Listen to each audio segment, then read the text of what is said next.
You may be wondering why not compare the iPhone 12 Pro Max to an Android device like a Google Pixel or a Galaxy Note 20 Ultra. And my answer is going to be pretty straightforward. If you're an Android user, you will probably be upgrading to an Android device. If you have been using iPhones for a while, you're going to be looking at an iPhone and choosing from an iPhone lineup. It's that simple. It's not a rule by any means, but it's generally what happens. I'm not here to fight a battle of trying to get you to switch either way. Also, let me start off by saying that the word phone needs to die at some point when we're talking about these portable computers. I promise I have a relevant point.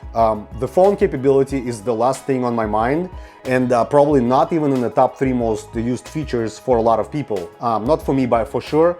And I can go for days without making or receiving a call. Well, maybe a few spam calls promising me $1 gazillion with a low interest rate. My friends are mostly using text and apps, so that's why I picked the models with the largest screens. My thinking is that as long as it fits in my pocket, I will go for the bigger display, just because of how much time I spend looking at it. Bigger is better.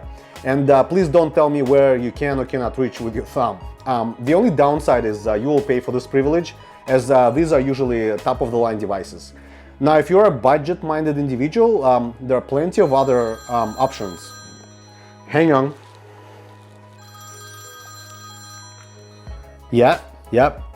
Let me call you back.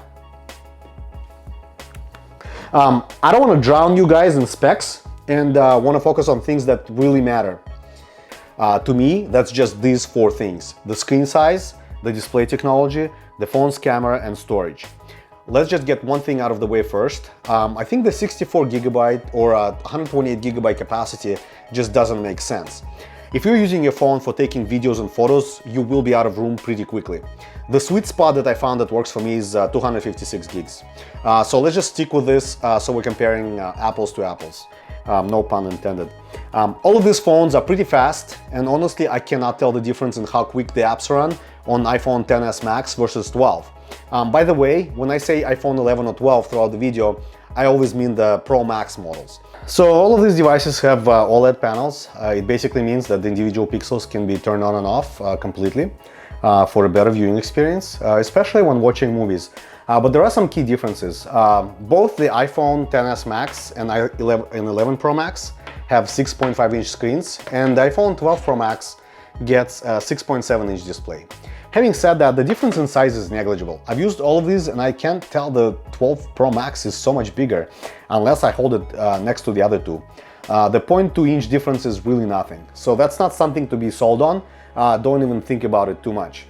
So with that out of the way, where you do see the difference is the iPhone XS Max has 1,000,000:1 contrast ratio and 625 nits of brightness versus the other two phones that have 2,000,000:1 ratio, 800 nits of brightness, and 1200 nits in HDR mode.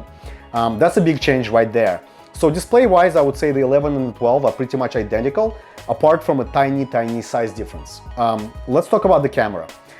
If we glance at the specs real quick, they seem pretty close, but the thing that I really noticed was the low light performance of the iPhone 12 Pro Max. It's just better. Another notable difference is sensor-based image stabilization, so fewer shaky images on the 12. And let's just briefly talk about some other specs you might have heard about, which I don't think make a big difference. I don't want you guys to come back and tell me, well, you didn't mention this and you didn't mention that. The notable feature I haven't talked about is 5G support on the iPhone 12. I don't know about this one.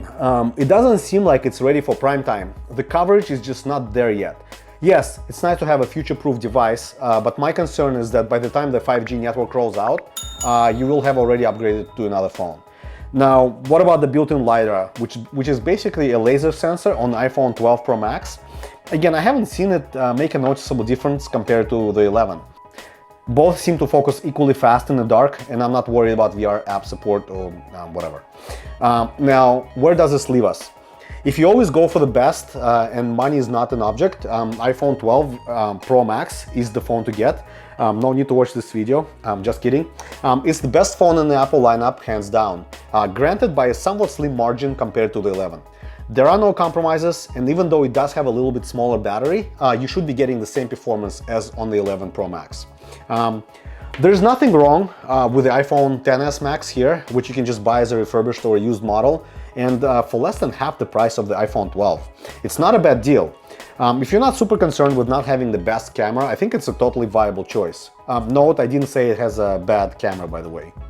So things get more difficult when you have to choose between the iPhone 11 and the iPhone 12. I would say if you're taking a lot of photos and videos, the 12 Pro Max has an edge.